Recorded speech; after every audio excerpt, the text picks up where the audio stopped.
all I heard was at the back was bang, bang, and then screams. And then she started crying.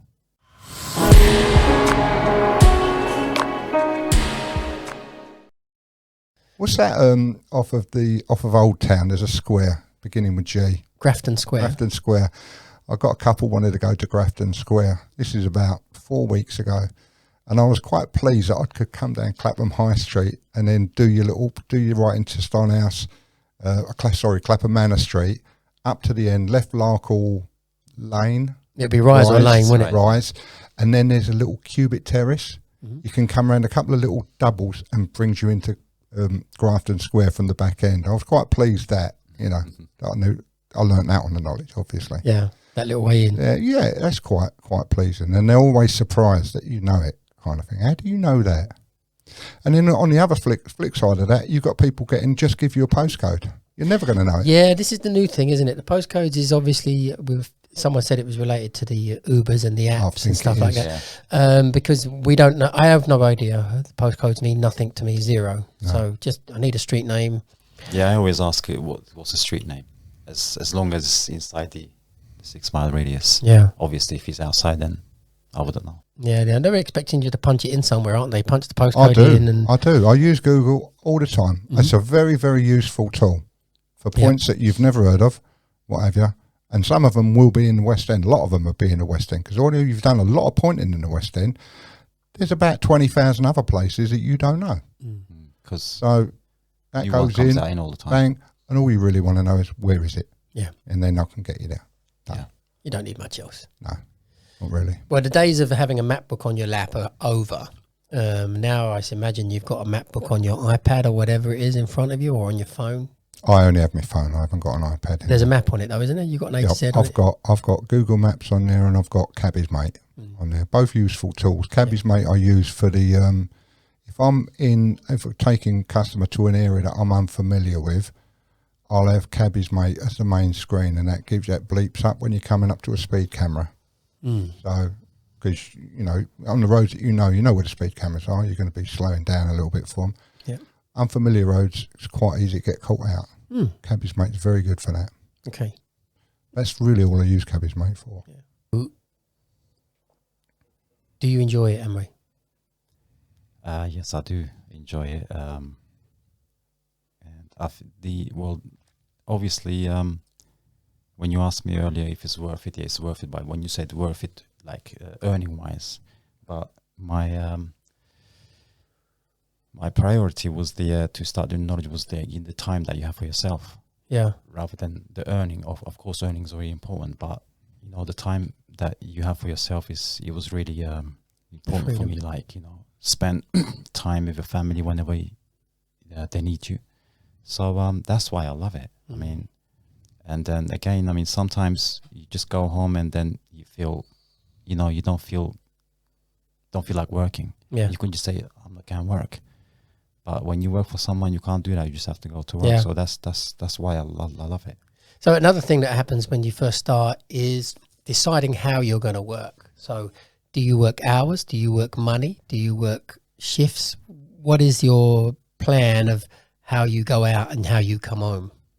I do hours. Hours? Yeah. What hours do you do? Well, I initially started doing the daytime, and then I changed my mind. Hard, isn't it, the daytime? It's you earn less money, and plus you spend so much time on the traffic and and I thought I'll try doing the nighttime. So I usually go out about 5-6 p.m. Right. And work until like 10-11. Is that it? Very, very short shifts. Yeah. And then Saturday, Sunday I do full. All right. And Sunday's my favorite day. I love it. Yes. So we've taken you away from No, it's fine. It's absolutely... Sundays the reason I love it is because the roads are more quiet, yes. and then it's more busy than ever. What's the secret to working on a Sunday? What is the secret? Yeah. Where do you go? You know what? I usually look on the app because I'll start from the Essex. Right. I'm from Chadwell Heath, Which so app? I had him. Which app? The Free Now. Okay. So I see if I get a job near around. Never do, but But if not, then I usually go City Airport. But during the weekdays, I usually go to City Airport Mhm. if I don't get a job on the app. But if I don't, Saturdays, Sundays, I usually come to town. Right. So you start your day normally on the City Airport rank. In the when I start 5, 6 o'clock. Yeah. So you come So in. from home I go to City Airport. If I don't see any Yeah. job going in from the app. So how long are you waiting on City Airport rank to get a job? Depends actually. Sometimes I wait 20 minutes. Yeah. Sometimes I wait. And what's I think the most I waited was like 45 minutes. Right. That was it. But I was lucky enough all the time. It was always worth it waiting for that time. Yeah. So It's where always the like fares that. generally go are They generally go to the town. City, like yesterday, Canary Wharf. I'll tell you what. Yesterday, I had one going to Pullman, St Pancras. Okay. So that was really decent actually. And then you John, carry sorry, on how from much? there, obviously. So you start your day at City Airport, and then once Yeah. you're in town, you carry on from there. Yeah, then obviously I straight from there. I just went to the St Pancras. I usually go to St Pancras International, Right. and it was all empty. Yeah. Passengers was waiting there. Straight away, I got another job from there. So then you'd finish about 10 o'clock. What? Your shift. You said you work about 6. No, Saturdays I usually work all day. Okay. Saturdays and Sundays. In the week. But in the weekday, depends obviously. If I get a job opposite direction where I live, then obviously I'm coming in again. Maybe Yeah. I'll get another job. But I'll tell you one more thing about going home. So I learned my mistake now, because now I put the light off. If I want to go home, I just go home, Yeah. because I think it happens to you as well, maybe Larry. You just want to get that one job in it. Yeah. You just want to gamble, and then it goes exactly the opposite direction. Then So yeah, Hurts. Sod's Law. Yeah. I mean, one day, Lee, she arranged me a day tour for this person with her parents. So I was just gonna do like until like 5 o'clock, and I thought, yeah, 5 o'clock. I promised my wife I'm gonna come home 6 o'clock and take them out somewhere.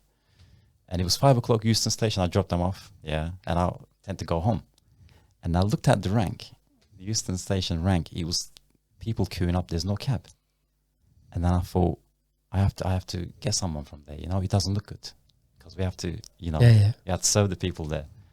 I get that one job, and if he goes to the city or somewhere, then yes, I'm laughing. So I went there. The guy jumped in, and he said he wants to go to Shepherd's Bush. And then I thought my wife, you know what? I'm not gonna make it. I'm late. Yeah. And then I can't refuse. I never refuse a job. No, you can't once you've when done it. When I've got my light on, I have to take that job.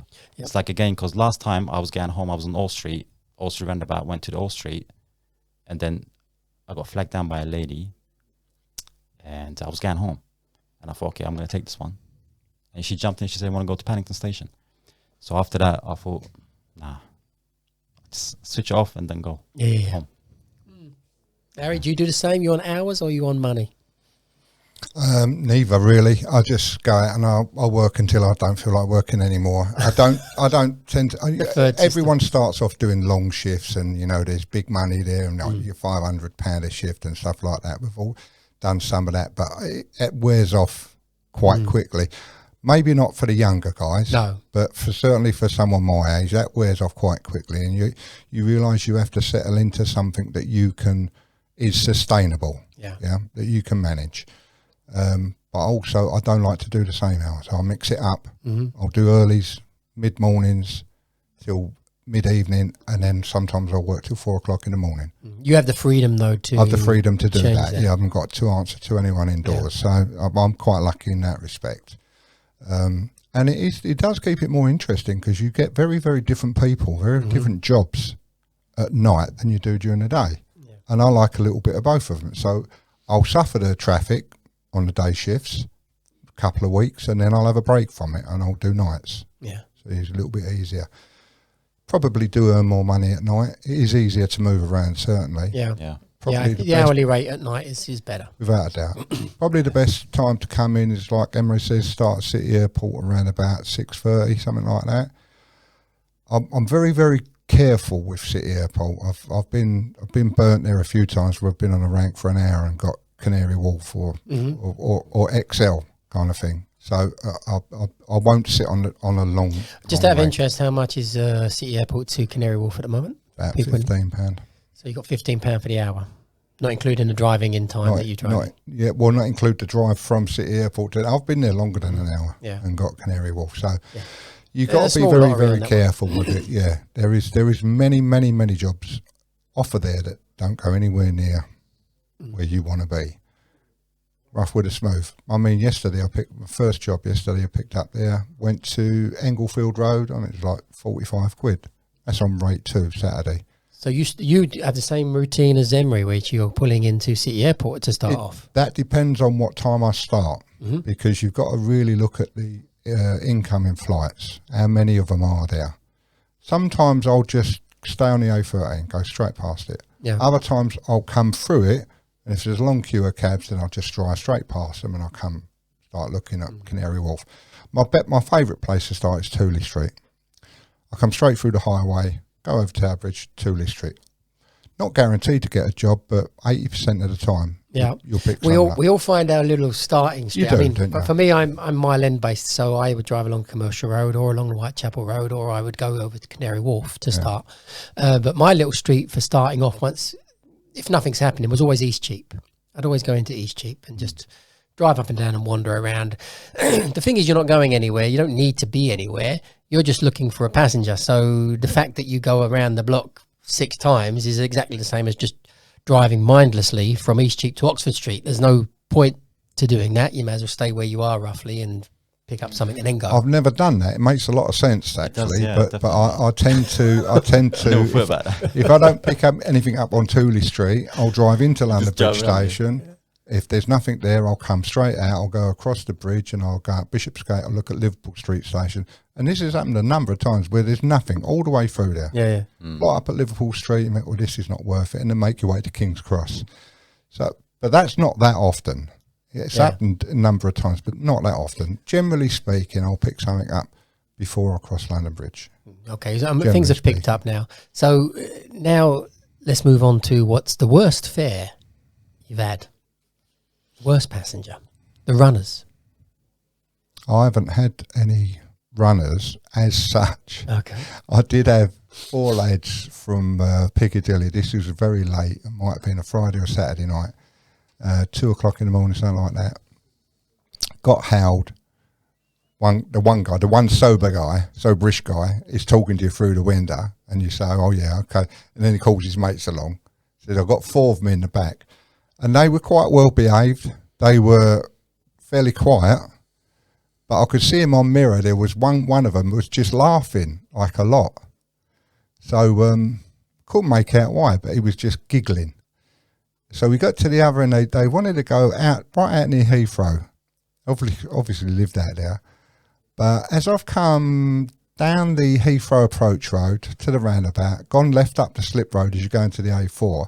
There's a petrol station there, and they said, "I'll just pull in the petrol station there, mate, that will do us." So obviously I've got my foot on the brake, no one's opening any doors. And they've given me cash through the thing. I've got like 70 quid. So thank you very much, took my foot off the brake, opened the door for them, and out they get. But they ran away. Now I'm thinking, have I got dodgy money here? Yeah. And I think so. I start filling all the notes. And all hunky-dory. What's that all about? So I've got out the cab and look in the back, and there was a pile of sick, really thick. This wasn't like watery or anything. It's really, really thick. Big pile like that in the back. And I thought, Oh no. and just at that moment, an elderly American gentleman walked up to me and said, "Excuse me, can you take me to Terminal 3? And I said, "Sorry, mate, I can't take you anywhere at the moment." I said, "I've got a big pile of sick in the back." He saw in the back. "Oh, no." He said, "That's terrible." And he said, "Look, there's a car wash there. I'll come and help you." Lovely old boy he was. Went over to the car wash. It wasn't working. They had like a jet wash there. Yeah, it wasn't working. So I carry everything in the taxi that I need to clean it out thoroughly. Got bottles of water. I've got anti-bac. I've got deodorizer, rags, rubber gloves, the lot. So I cleaned it all out, and he's still hanging about. This bloke still, he won't go away. So I said, "Look, I'm happy to take you." I said, "But I've got to clean this out properly." He said, "Oh, fair enough. I'll wait. I'm in no rush." Cleaned it all out. Probably took me about 15 minutes, and he helped me. He was getting hold of Loads of sick form all in brush. I'll give him a pair of rubber gloves. He wanted to get involved. So got it all cleaned up, dropped him out Terminal 3, 20 quid cash. So all in all, can I say that's my worst fare? I got 90 quid in about an hour and a half. Does the sick smell linger? No, not if you carry all the right gear with you. I mean, I did have to go as far as, because I got a Vito, you got the metal strip along the side, holds the carpet down. I had to remove that. Yeah. But I carry everything I need to do this because sick goes under that. Cleaned it all up, deodorised, sanitised, got the antibac spray. Lovely. Yeah. You wouldn't know. The smell of sick just sometimes lingers and you just cannot get rid of it. Years later, someone will say, has someone been sick in your cab? And you think, that was 3 years ago. Yeah. I mean, if it goes down the side of the seat, you got a bit of a problem. This was all in one great big heap on the floor. So it was relatively easy to deal with. It's a very unique smell, isn't it, vomit? Emre? I've always had a decent passengers, but I think the worst experience I've had must be the couple I picked up from Claridge's Hotel. They had a few drinks, but they were alright. And then they came in, they jumped in, and they wanted to go to Bromley. So the lady started talking. She said her father was a black cab driver, and then good chat about 15-20 minutes. And then all of a sudden she's gone quiet and had a few chats with the gentleman. And then he was gone quiet as well. I thought they're sleeping. So I was somewhere in Catford Road, somewhere there. And I went to go to the right lane as the right lane was just coming up. And then there was a car in front of me. It looks like he was going to the right as well. But then all of a sudden he just stopped. He's just done it wasn't a harsh brake, but he just done a brake. So I've done a brake as well. As soon as I've done that brake, all I heard was at the back was bang, bang, and then screams. And then she started crying, the passenger, and then obviously she fell down. So what I realized is she lay down on the back seat, and then she put her head on the husband's lap. So she was sleeping. I think the gentleman was sleeping as well. So when I've done that brake, she fell off the seat, and then she was complaining about her head. I think she hit her head somewhere. And I felt really, really bad. And she was like, screaming. And then the gentleman said, "It's all your fault, driver," and all that. But he was joking. They were so nice, such a nice couple. But I felt that was the worst bit. That was the worst bit. But I felt really bad all the way through the journey. She was like, "Oh, my head." But after that, they came out.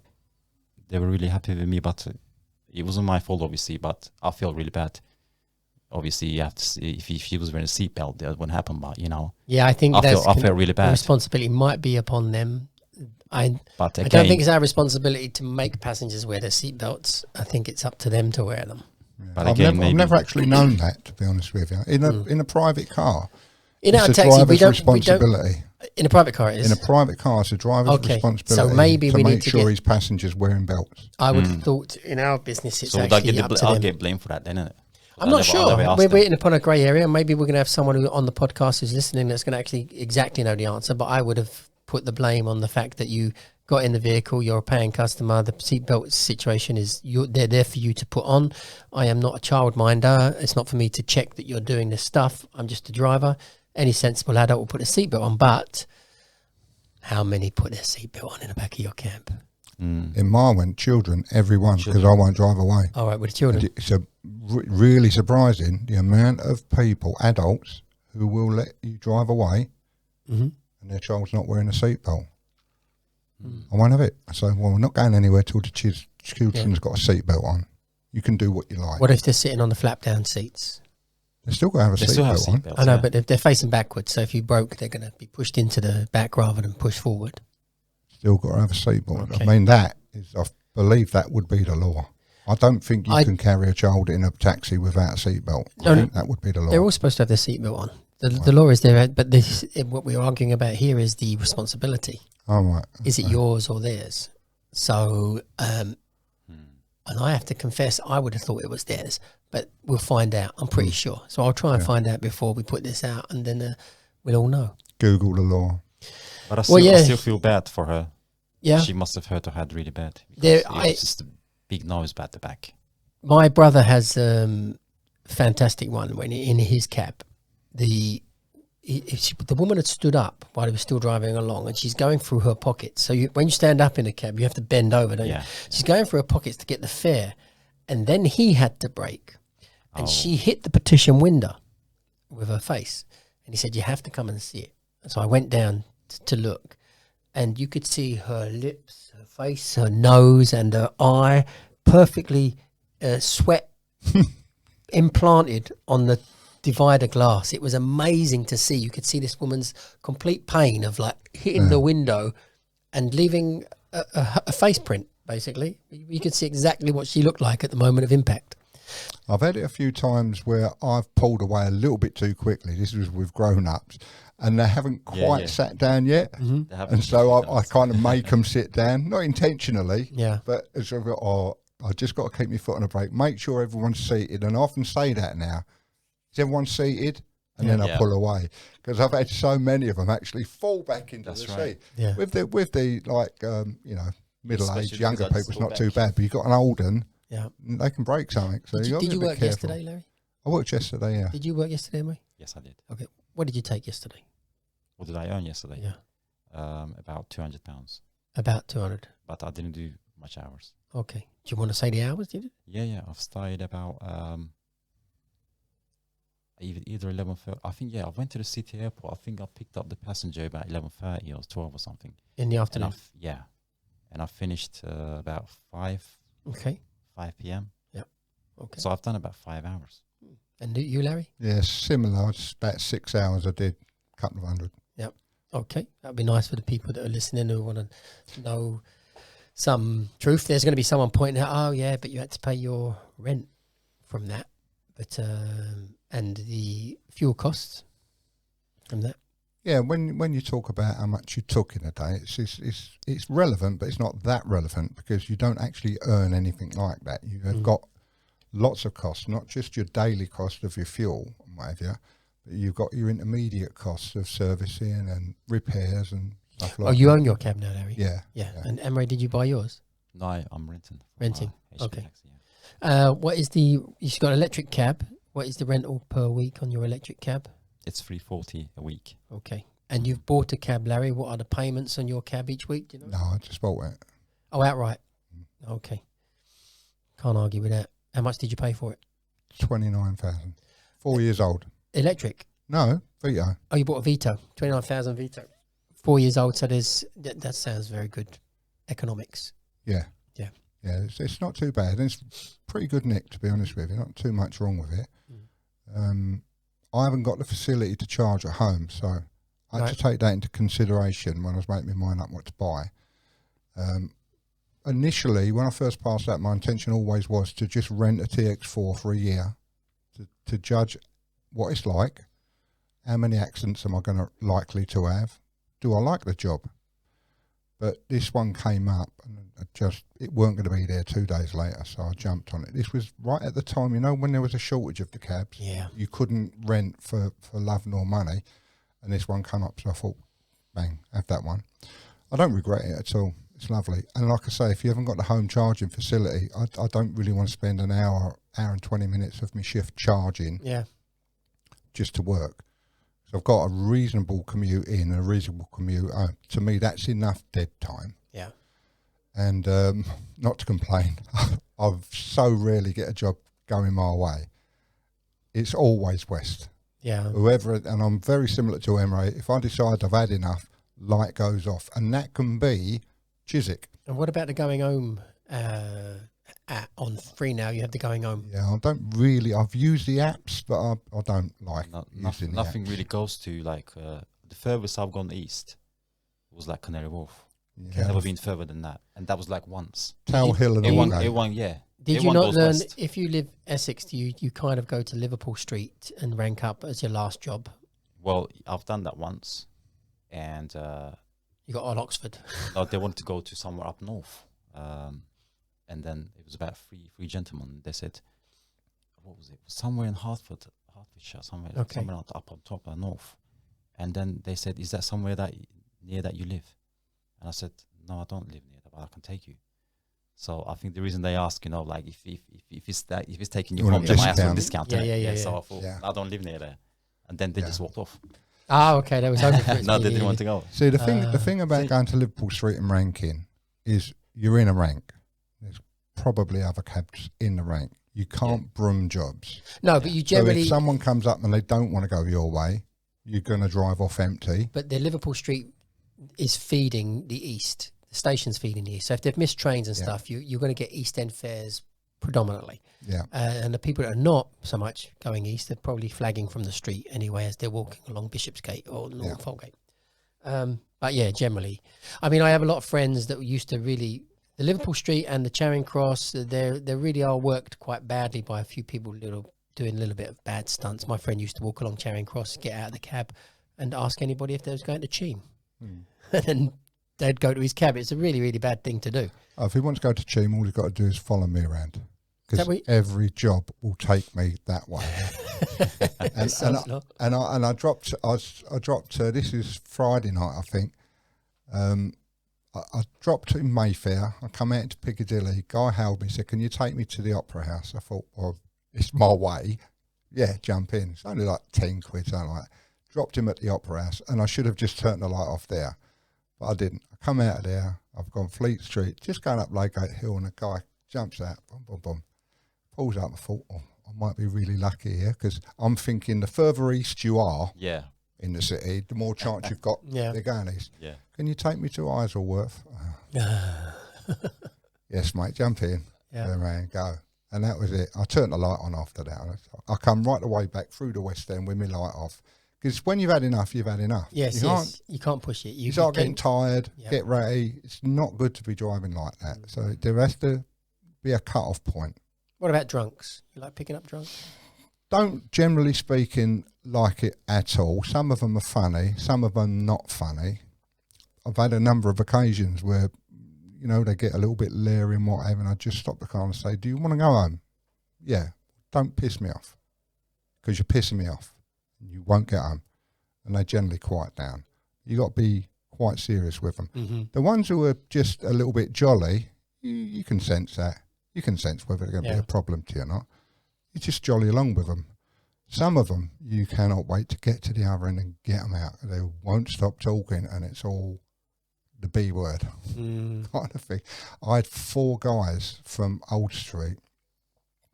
This was not long after I started, actually. It would have been pre-Christmas, so it was in my first few weeks. And they pulled me over and they said, "Will you take us to," it was up in Luton somewhere, near Luton. I said, "Yeah, it's all right, no problem." So how much are you going to be? So I'll give them a rough estimate. I know it was about 180 quid. They said, "We'll give you £200 cash. Will that do you?" I said, "Yeah, do me lovely. You're going to have to stop the cash machine because none of us got any cash." So I said, "Oh, fair enough." So 4 of them get in, different levels of drunkenness. One of them was pretty sober. So I said, "Look, do me a favour, take a couple of bags in the back with you. Always carry bags for me. If anyone's going to be sick, try and do it in a bag." He said, "There won't be a problem, mate." I said, "Take the bags anyway." He said, "All right, I'll do it. Just keep quiet." Anyway, we pulse round.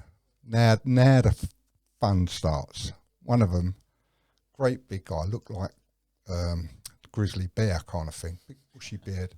He must have been on the gear all night because he would not stop talking. But I wasn't worried because it was very clear these were 4 very close guys. They was the banter, you can tell from it, you know, there's a lot of backwards and forwards slagging each other off. So it was fine. But he would not stop talking. And I had this all the way to Luton. He didn't stop. He kept threatening to hit everyone and whatever. Obviously he wasn't going to, but he was one of these fellas. Anyway, we gets there, where they're going, right in the middle of nowhere, back and beyond, down country lanes.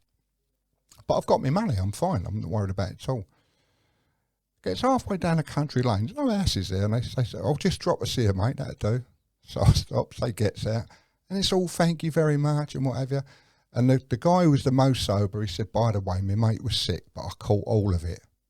True his word, he got all it. He was waiting for his mate to throw up because he could tell, and he just put it under his head. There weren't anything in the back of the van. So I thought, thank you very much, mate. I've took that off him, threw it in the bushes. That's gone. In the bushes? In the bushes, that's gone. Yeah, it's all recyclable. It's all recyclable. And anyway, I'm in the narrow country lane. They've walked off in the distance, and I'm just turning the taxi round, and I could hear a load of shouting. So I've stopped, and I said, what's the matter? They've come back, and they said, look, my mate's lost his watch. Can we check that it's not in the cab? I said, yeah. So we've all got our phones out. We've all got lights on, looking everywhere for this phone. It's like £5,000 worth of phone. And Phone or watch? No, a watch, sorry. Watch. Nowhere to be found. And he was so drunk. Someone could have took it off him in the club. It could have fell off in the club. Yeah. He wouldn't know. He just wouldn't know. He was that far out of it. So I said, sorry, mate, not much I can do about it. I mean, apart from having all the seats out, which I'm not going to do. No. But we looked everywhere and it wasn't. And then you said to him, look, it's 8:30. It's 8:30 at the moment. I'm on their watch. Actually give me 240 quid, to be honest with you. Oh, so it was a really, really good job. Really good job. I that's that 600 quid that night I earned. It's a lot of money. That was after right at the end of a very good night. Mm. But like I say, early days that was. I wouldn't be doing that now. I'm not taking that kind of job after at the end of an 8 or 9 hour shift. I don't want to go out now. No. And Emery, have you ever had a day where you've taken around about £500? Yeah, I did. Yeah. Yeah. I've done about 530 a day one day. Yeah. Right. Okay. So just for people listening to know that that's sort of like. But obviously, you're not doing that in like 7-8 hours. No. You have to put in the hours. Well, I used to do long shifts. I used to really enjoy it. I didn't want to go home. I used to just get in the flow. That's how it is, isn't it? Your wife watching this?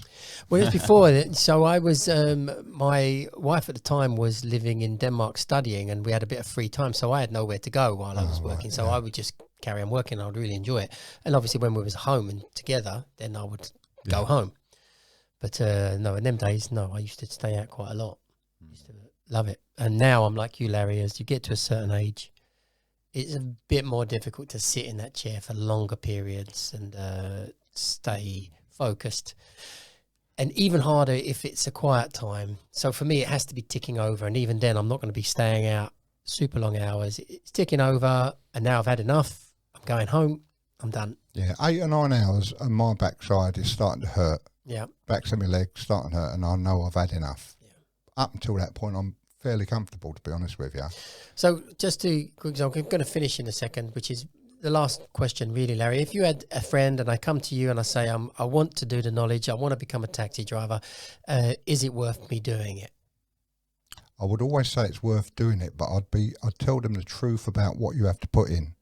Because if I'd have known before I started, I might not have done it. Okay. If I'd have known how difficult it was. It is, you really do have to focus 100%. If you're not able to do that, don't waste your time, because you probably won't last the course. And would you say the same thing, Emery, or would you be a little bit more less honest? I 100% agree. I would explain them how difficult it is. It's not an easy thing to do. I mean, if I can say, look at this way, like once you start, you have to go all the way. Say you start, and then after a year and a half, you stopped, and then you spend that year and a half for no reason. Yeah, you wasted your time. Yeah, so when I had my first attempt, which I failed, it's always a big regret for me, because that time goes by. Yeah. Even if it takes 3 years, 4 years, if you think 3 years, 4 years is a long time, but then that time goes by. Yeah, and then you say to yourself, 4 years ago, I should have done it. I should have done it. Now now I'm a cab driver. But as Larry said, exactly, you have to be dedicated. Yeah. If not, then. If it was a youngster, I would say yes, do it now.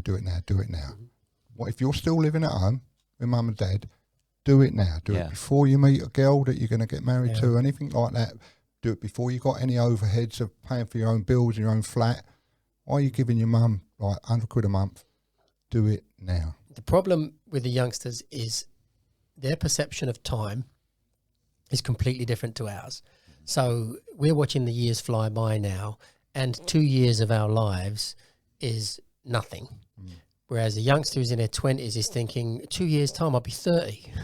Thinks it's years and years away. They can't see far enough. And but if they did do it and they got it under their belt and they realised that they're only 22 now and they've finished it, and the world is their oyster. or their lobster, as Rodney would say. Yeah. So, Definitely. But listen, guys, thank you. It's been wonderful having a chat. I hope that people are going to benefit from your insights as what it's like to be Butter Boys. And I hope the little stories are all interesting. The fact that you've told them so many little insight secrets. And maybe I'll have you both back in the future to do another podcast when we talk about the fact of how you find it in a few years' time. Yeah, because it's been about 7 months since I've been out, but I can just talk all day. I can get a lot of stories. I'm sure you do as well, Larry. You get, you get a lot of stories down here. It's just 7 months only. Yeah. I can't imagine how many stories you have. Like, well, yeah, in the end, the stories get less because you take no notice of them. So, in a sense, the stories keep happening, and you just I've got so much more going on in your stride that you literally you don't notice it. They become less and less bizarre. Yeah. Just the one more thing. I reluctantly, saying that about the drunk passenger, I reluctantly took 5 guys. They were drunk. They were not drunk, but they were drunk. But I had to take them because I couldn't drive away because I was stopped. The car was stopped, and then they came to me, and it was a short distance job anyway, and they were going to. I forgot the name now. It's somewhere in South Molton Lane, just off of Brook Street. And as I was driving around, I picked them up in Walton Street. So they were like singing, dancing. I thought, let them sing because I'm going to drop them off in a minute. So you just don't feel good, innit? You got people at the back who just want to drop them off quickly. And you just like that. Just drop them off. And then all of a sudden I came to Berkeley Square. And then they all stopped and, they see all these lights and goes, hey, one of them said, yeah, this is Sloane Square. Yeah. And they said, yeah. And then I just start laughing. It just made me laugh there. So that was just the one thing that I'll never forget. They're laughing. And they all think that Berkeley Square was Sloane Square. And then it just made me laugh for some reason. I was like, I'd have to go, I think, sometime before I pick up anything equivalent to a bloke I picked up Clapham High Street, Clapham South Station, and he got in. He looked, as I'm driving up, he looked fine. He got in. He was clearly had too much to drink. It turns out he didn't stop talking either. He was a male sex worker, and he wants to go back to King's Cross, just off Caledonia Road. There's a little mews there, just over the bridge, gated. So he's talking all the way about he's got this job over there. Oh, he's an actor, but he does this to make his money up, kind of on the side.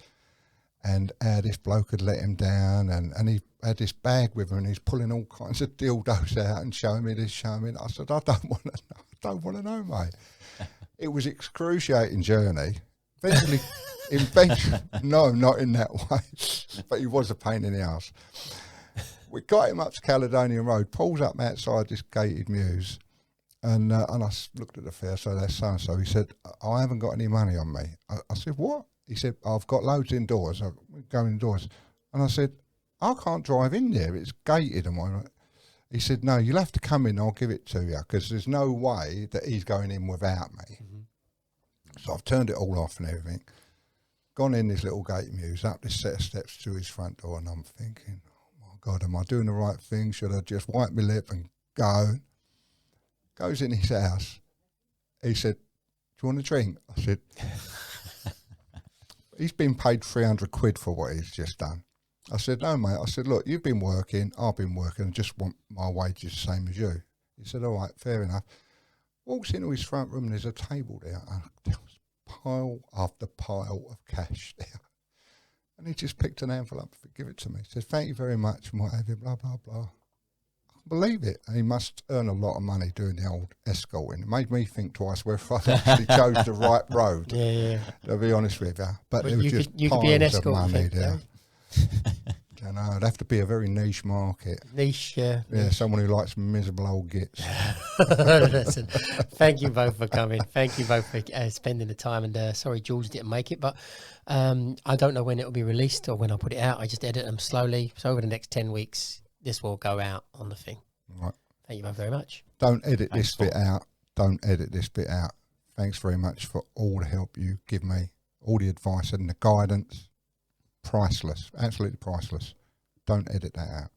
I'll edit that out. You knob.